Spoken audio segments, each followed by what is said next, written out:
Why are we also horny for the number 3? No, seriously. Isn't that such an arbitrary number for us to want to latch onto? Video game bosses have rule of threes, pictures need to be taken using the rule of thirds, movies have 3 acts, and beyond that, they also always decide to end at the 3rd entry every time. Except when they don't. But whatever, this is the state of the world we live in, so I guess, you know, we all just gotta live with it. Movie trilogies. What's better than one thing? 3 things. There have been many to exist, and I have seen my fair share of them. And since we all know that I am the end-all be-all, I might as well come down here and tell you guys what I feel is the best one. Ladies, one at a time, please. Leave me alone, time chat. Anyways, some quick rules. For it to be a trilogy, it needs to be 3 movies that came out and are numbered one after the other. If you noticed, I didn't say they had to be numbered 1, 2, and 3. You can thank George Lucas for that. What this means is that as long as it is in the same franchise, I myself can decide what the best 3 movie run is. This will hopefully give each franchise the best chances they could possibly get, but also don't expect me to be like, I think the best Rocky trilogy is Rocky 3, 4, and 5. I'm gonna try to make some sense with it, okay? The next thing is that for the criteria of what the best movie trilogy is, I will simply be looking at what has the highest average number score by using what I give the movies out of 10. As you can see, that is really subjective. And so just remember, it is only my little measly opinion. I'll keep my hot takes to a minimum, but they'll still be there. All right, you guys ready? Let's do the first one. Something's in my ass. So let's start off with an easy one. Christopher Nolan's Dark Knight trilogy has a pretty decent lineup. Batman Begins is a great movie with probably the best origin story Batman has had on the big screen and a really solid theme of the power of symbols. The Dark Knight is amazing, with one of the best paced and tightest screenplays that I have ever seen. And The Dark Knight Rises is none of those things. I wouldn't call it a stinker since it is still shot and performed well, on par with the other movies in fact. However, even when I saw the movie as a kid, I could feel that some connective tissue was lost when the unfortunate passing of Heath Ledger happened. I feel that if we are trying to talk about the greatest trilogies of all time, then it wouldn't make sense to put one that has one of the primary flaws being how weirdly it flows. It also just doesn't help that I found most of the script to kind of suck in this one. The entire movie hinges on the fact that Gotham is so corrupt and evil that it must be blown up, but the movie also contradicts itself and says Batman's sacrifice has stopped crime so well that he has just been retired for the last few years with no issues. Bane's voice is also one of those things that are simply iconic, but for all of the wrong reasons. Like, bro, how did they get away with this audio mixing? I am the League of Shadows. I am here to fulfill Ra's al Ghul's destiny. All in all, that third movie is kind of mid, and I'm just speaking on that one because truly, I don't think I have anything crazy I can say about Batman Begins or The Dark Knight. You guys know it's good. You don't need me to tell you. So I guess we'll start off by giving Batman Begins an 8 out of 10, The Dark Knight a 9 out of 10, and The Dark Knight Rises, I think Dark Knight Rises is a 5 out of 10. So in total, this trilogy has a 22 out of 30. A good starting point. We can definitely go higher. So why don't we stick with the big names and move on to another trilogy I think is arguably more iconic. Yo, dudes, the Empire's pretty chill. Maybe you could, like, join it or something. Now, when I think of trilogies, I think of Star Wars. And we have 3 whole trilogies to pick from. Oh, how spoiled I am. Now, because of the 3 consecutive movies rule I laid out, technically, I know there are some of you who will want me to say that the best run is Revenge of the Sith, A New Hope, and Empire Strikes Back. If you are one of these people, then I am afraid of you. Sadly, 20 years of revisionist history has not made me buy into the prequels propaganda. And honestly, that entire trilogy could be a video in of itself. Sorry guys, but any goodwill I have on episode 3 is because of the first 20 minutes, the music, and the fact it's why Clone Wars exists. Just saying that, I can already hear the missile strikes coming to my house. Guys, please hear me out. When it comes to any franchise, I still think Star Wars might be the fan base most similar to a PvP enabled zone. I feel like just talking about this franchise is a massive mistake because no one can agree about anything except that 4 and 5 kick ass. I am not covering any new ground here. These 2 movies are absolutely perfect and some of the greatest sci-fi storytelling put into the medium as a whole. These definitely belong as a contender. They look timeless, have one of the most definitive hero's journeys of all time, and one of the greatest twists of all time. I have genuinely nothing wrong to say about these movies. They are fantastic and some of my favorites of all time. But there's an ugly footnote at the end of it. Return of the Jedi isn't bad, but it isn't very good either. There are some amazing things present. I love the visual effects. I think they're still magical and timeless and whimsical as always. I think the last 20 minutes with Luke and Vader rip, of course, and Yoda's death scene right before they head to Endor is very moving. But god damn, man, this movie feels so weird. It feels like someone new is writing this movie completely and just got the green light by Lucas that the movie is solely for kids. Gotta market for kids. It starts off with the Jabba the Hutt set piece that has one of the most ridiculous plots I've ever seen. Why does Luke send Leia and the droids to stealthily pick up Han Solo so they can get purposefully caught, only for him to try to negotiate with Jabba, only to also get purposefully caught? And then on the ship, he goes guns blazing and just kills everyone? Why are you nodding your head, man? Don't tell me you planned all this. Like, bro, why not just smack everybody around from the get-go? What do you owe these guys? After this, though, the film doesn't ever get that messy, thankfully. But instead, they just kind of traded in for mild boredom. And like, why are the rebels beating the Empire with fake shoulder taps and Tarzan swings? Man, I don't get it. You know, I don't hate this movie, but a 7 doesn't do too well for the averages. So we have a 10, a 10, and a 7. In total, this trilogy gives us a 27 out of 30 on the points, which is honestly still a pretty good start. Although right now, I am noticing a pattern where the final movie in the trilogy is noticeably worse than the others. Let's hope that we can fix that problem. For a trilogy to be better, it would need 3 9s or higher. So, let's talk about another trilogy that could maybe, just maybe, fare a little bit better. British?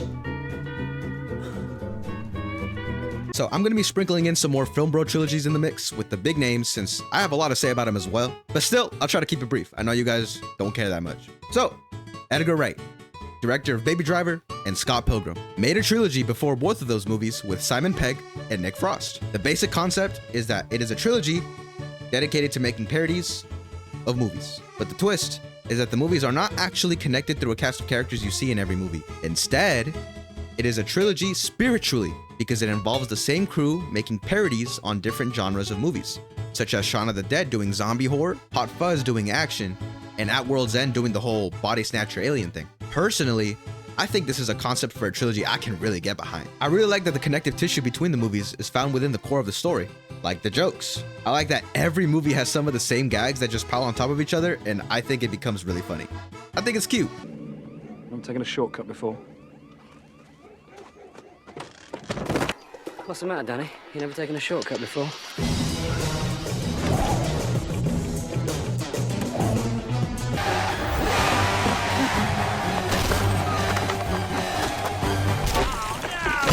Now, when it comes to the quality, I think this is probably the most consistent trilogy so far. I think every movie here is at least great.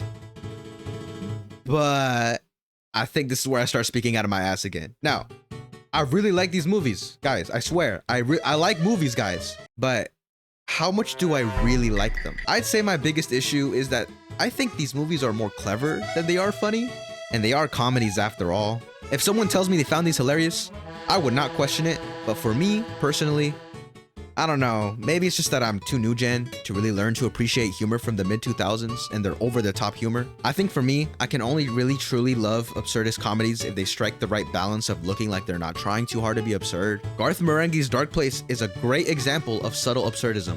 And because of how that series handles itself, I think it is hilarious. And so as a result, I have a weird relationship to this trilogy where weirdly, I am more invested in the story than anything. And I say all of this just to prepare you when I tell you, guys, I think At World's End is my favorite.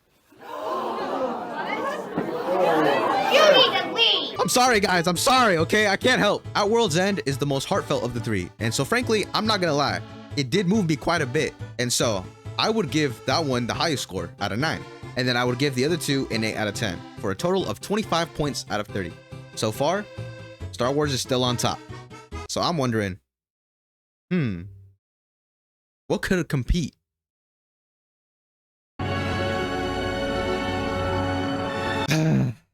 All right, guys, let's talk about them now. Do you wear wigs? No, I do not. All right. So this is the big one. If I ever have to bring up a movie trilogy, this will always be in the discussion. And really, it's for good reason. You want to talk about heroes' journeys? This is one of the most perfect of all time. Absolute legendary player status. I make fun of the funny PS2 game graphics the CGI can become at times, but 9 times out of 10, instead, you have some of the most timeless and ambitious practical effects of your entire life. This basically has every single little thing I've talked about wanting so far. All 3 movies are super cohesive, and that's because it basically is just one 12-hour movie. The consistency is all there writing-wise, because they were all written and recorded at the same time. And yeah, maybe I am also just a big fan of movies that have chill wizards who smoke weed all the time. Just maybe. But this is still definitely a contender for one of the greatest trilogies of all time. And at this point, it would be valid if you just stopped here. Personally though, I think there are a few tiny problems. Now hear me out. I'm not trying to catch no contrarian allegations, okay? I will say that when it comes to Fellowship of the Ring, that is a perfect movie. I will not slander that movie with my entire life. But the next 2 movies do have a few nitpicks I have. I think the biggest problem with Two Towers is that it feels like it does need to make up new conflicts for our characters to pass the time, especially with the whole human plot lines, so that the movie can actually be feature length. The whole exposition scene at the very beginning with the humans just catching us up on their stake in the plot felt like a bit of a step down from the first movie, whose exposition scenes came organically as the journey continued to keep the flow intact. Also, there felt like there was some filler here, like that whole time when Aragorn looks like he has a fake out death when the crew's attacked. That felt a little unnecessary. However, it is all made up for with the Battle of Helm's Deep, because that might be the highlight of the whole trilogy. Who knows? And the opening scene with Gandalf, man, that went hard. For Return of the King, there is only really one problem I have with that movie, and it's, what the hell happened to Saruman? We literally do not address the entire fate of the secondary antagonist. How do you mess that up? And I know that in the extended editions, you can actually see what happens to him, and I have heard that those versions are superior. I won't talk about them here because I haven't seen them, and so that would be unfair, obviously. But I feel that if my nitpicks about these movies are the pacing, then an extended version might hurt more than it benefits. But now, with all of that out of the way, I would say that Fellowship of the Ring is a perfect 10 out of 10. And then the Two Towers, followed by Return of the King, are both 9s. In total, we would have a 28 out of 30, crowning this as our new frontrunner. It is getting mad competitive. At this point, you need a really good, solid trilogy to be able to compete. And I know this trilogy is everyone's baby, okay? But still, stick around so you can tell me why I'm wrong. All right? All right. Long before time had a name, the first Spinjitzu master. So we're back to eating our vegetables, huh? The Before Trilogy is, frankly, one of the most beautiful trilogies I've ever seen. And no, it's not because I'm lonely, all right? I probably need to see more Linklater, because the way he messes with time is honestly something I really dug here. The themes of aspiration, perseverance, and naivety in the first movie turn into themes of losing your identity, gaining fear of your life settling into what it will be forever, and the insecurities involved with being vulnerable in front of someone through the course of 20 years. And it's just honestly really deeply profound. I've always liked summarizing my thoughts on the first movie as a lovably pretentious movie. The feeling of the movie desperately wanting to be taken seriously feels to me like a purposeful choice to help bring us in the mindset of our 2 main protagonists. I think all the unorthodox ways this movie is structured, like its lack of music, the foregoing of the 3-act structure, and the overabundance of long takes are just so ballsy, and I think it works so well. It even balances the fantasies of life with the sorrows of reality, a concept not too dissimilar to my boy David Lynch. The next 2 movies have the same formula of being like one long conversation between our 2 protagonists, but at much different stages of life, with the entirety of the first movie serving as a backbone for the perfect memory they had of their lives as they grow accustomed to their drab reality. I could go around and yap about these movies for a long time, but I'll save you guys the trouble. And honestly, if you guys want to see me talk more about some less popular franchises like this, let me know. But for now, I think I will give Sunrise a 9 out of 10, Sunset a 10 out of 10, and Midnight a 9. I think it is kind of hard for me to give more than one of them a 10, because honestly, they are so time sensitive, which is a weird problem to have. But the themes of Sunset just instantly grabbed me. But frankly, I'm still at a young point in my life, and so I'm okay letting the passage of time slowly elevate all 3. But the themes of Sunset, as of right now, just instantly have grabbed me. The total is a 28 out of 30 as well, which means I have to pick which one I prefer, this or Lord of the Rings. Now, obviously these are kind of hard to compare, but yes, I am gonna probably go with this trilogy. I don't have any complaints about these 3 movies.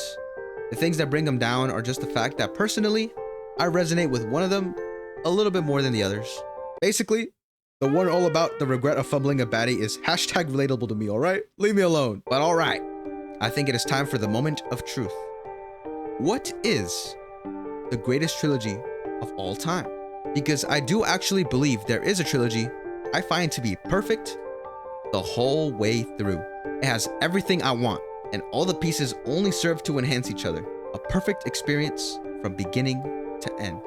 But how about we speedrun a few honorable mentions first?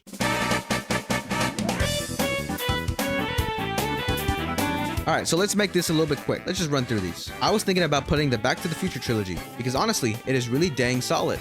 I am a Part 3 defender, but I don't think necessarily any of them are 10 out of 10 movies. They're just really cute movies with a lot of charm.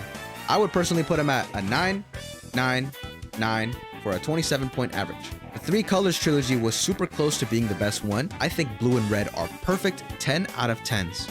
They use their main color perfectly and discuss that specific aspect of the French ideals in a really grounded way. Similar to Star Wars though, I think it has one movie that isn't on the same level, which is white. But unlike Star Wars, I don't actually believe this one has that much bad going on with it. The story is just less compelling, and I'd say that making the color white look visually purposeful is just honestly much harder than blue or red. I always thought it was really funny that their solution to making this movie white was just to set it in Poland. Like, okay. This trilogy gives us a 10, then an 8, and then a 10 for another really impressive 28-point average. So I made the joke at the beginning, but I actually think Rocky's best run is from the first movie to the third. I'd say the weakest link here is how the second movie is just kind of an extended part 2 for the first movie.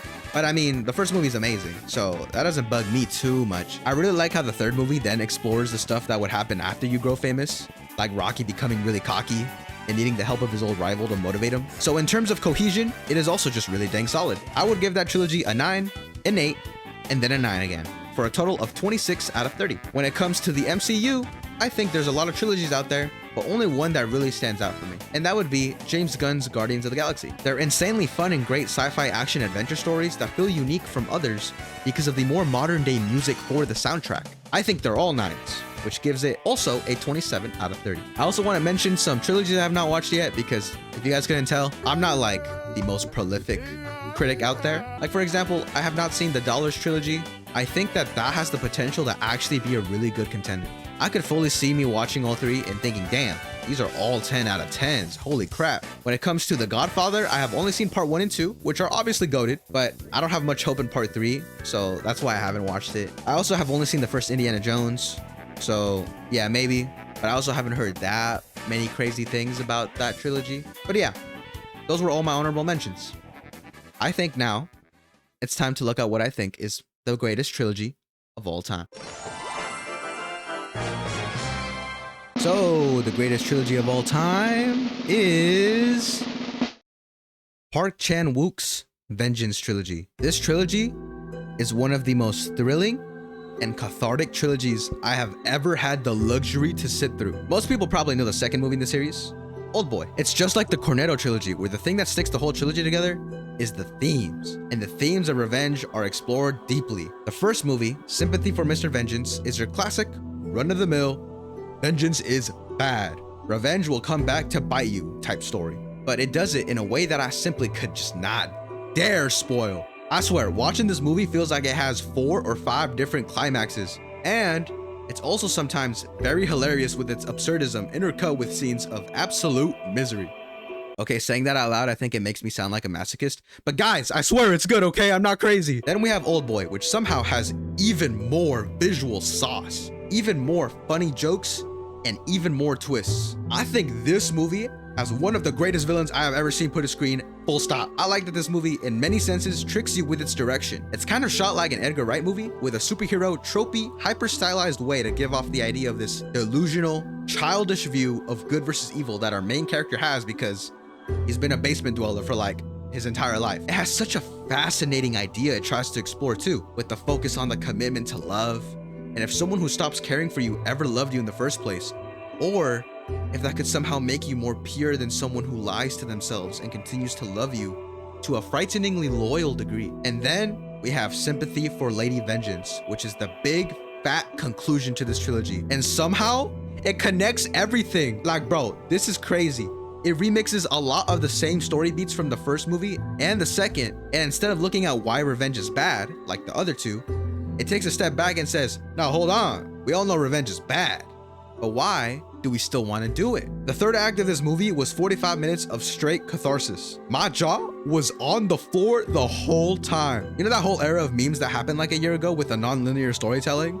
Man, they got that from this movie, bro. Like, come on. That must be peak. It's also just filmed way more artsy than the other two movies, which simply, I just love. And yeah, as far as I can tell, this is the best trilogy I have ever seen. I would highly recommend this trilogy. I would give all 3 of these movies 10s across the board. A grand total of 30 out of 30. But what do you guys think? How many Lord of the Rings fans made it this far to let me know my opinion is wrong? If you made it this far, honestly, you have every right to speak about my opinions, so don't be afraid to share them. I'm doing this because I love the discussion. I live for that. So just let me know if you guys want me to do other types of things like this. I was kind of debating doing video game trilogies too in this video, but I realized that's kind of so big, it would be a video in of itself. But with all of that said, I hope you guys really enjoyed this, and I will see you all later. Goodbye.